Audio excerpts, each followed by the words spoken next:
Lam yalid. Walam yulad. Walam yakulhu kufuwan ahad. And he explained it something like this.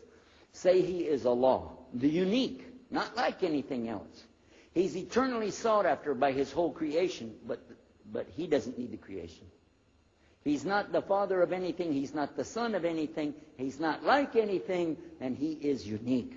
Ahad. I said, boy, that's exactly what I already think, but I can't admit that. That sounds too easy.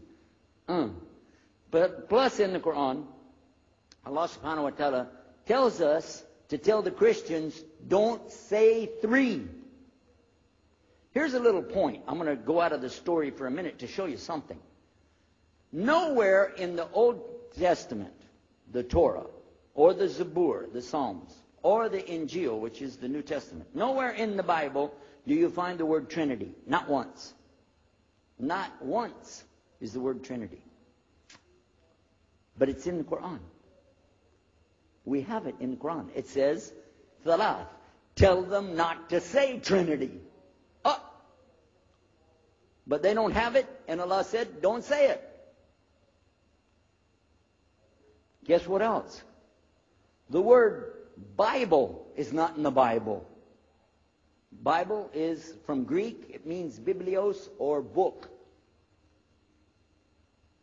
Book. But it's in the Quran many times.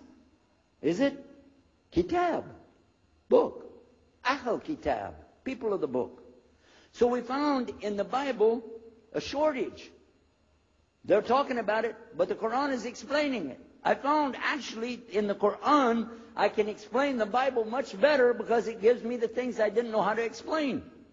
So then in my mind, look what I did. I started realizing what he was saying was true, but I never admitted it. Instead, I was taking this and mixing it. And when I would go give my next talk, I would say, so and so and so, and I would use what I learned from the Quran to explain what's in the Bible.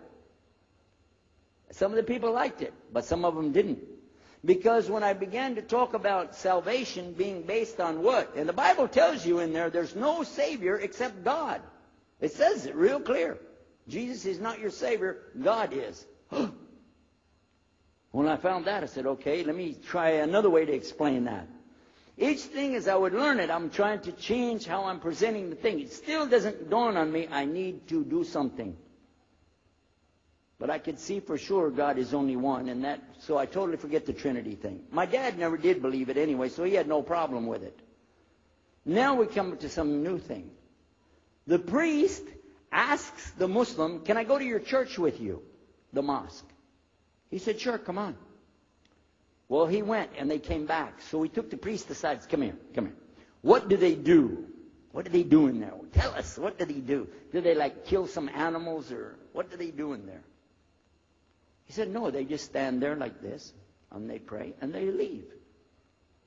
I said, what? They pray and leave? I said, yeah. Okay, what kind of music do they have?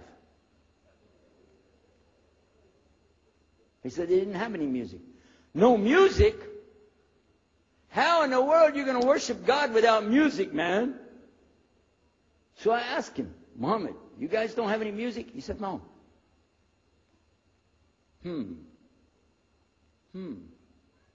Now, I'm in the piano and organ business. I said, how many mosques are there in the world? He said, millions and millions and millions of them. I said, none of them have a piano. He said, no. Any of them have an organ? He said, no. Oh, man, I can get rich. Just introduce some music to these guys, put it in there, bound to be. I said, do the Arabs have any music? He said, oh, Arabs have music. I said, boy, I got it figured out, boy. I can see my next $1 million coming right straight up at me, So then the priest asked again another time, he wanted to go back to the masjid again. He went, this is middle of July, 1991. He went to the masjid with him again. And by the way, this masjid, Sheikh Muhammad Jabali knows it very well, is on Medina Drive in Arlington, Texas. And that's where they were going to, because we were living in Midlothian, just south of Oak Cliff and south of Dallas.